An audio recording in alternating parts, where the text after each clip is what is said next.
ইডির করা নিয়োগ দুর্নীতি মামলায় সুজয় কৃষ্ণ ভদ্র জামিন পেয়েছেন। ওই মামলাতেই সিবিআই কালীঘাটের কাকুকে নিজেদের হেফাজতে নিয়ে জেরা করতে চায়, কিন্তু সুজয় কৃষ্ণ সশরীরে আদালতে হাজিরা না দেওয়ায় হেফাজতে নিতে পারছে না সিবিআই। মঙ্গলবার এই মামলার শুনানিতে ফের বিচারপতি জয়মাল্য বাগচির প্রশ্নের মুখে পড়ল সিবিআই। ইডির মামলার শুনানি শেষ হওয়ার পরেই কেন সুজয় কৃষ্ণ ভদ্রকে গ্রেফতার করার জন্য তৎপর হল সিবিআই? প্রশ্ন বিচারপতি জয়মাল্য বাগচির। তার নির্দেশ, সোমবার পর্যন্ত প্রোডাকশন ওয়ারেন্ট কার্যকরী করার বিষয়ে জোর দেবে না সিবিআই।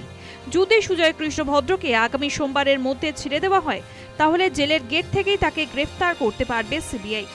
আগামী সোমবার পর্যন্ত শুনানি পিছিয়ে দেওয়া হয়েছে।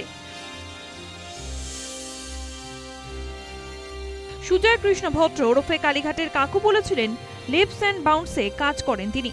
তার কোট আনকোট কথা ছিল, আমার সাহেবকে কোনোদিন ছুঁতে পারবে না, তাই আমায় নিয়ে টানাটানি করছে।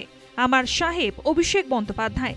আদালতে ইডির মামলায় ইডির আইনজীবী সুজয় কৃষ্ণ ভদ্রকে প্রভাবশালী বলে উল্লেখ করেছিলেন।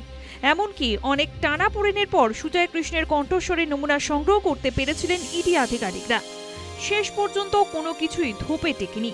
ইডির মামলায় জামিন পাওয়ার পর এবার কালীঘাটের কাকুকে নিজেদের হেফাজতে নিতে মরিয়া সিবিআই। News time.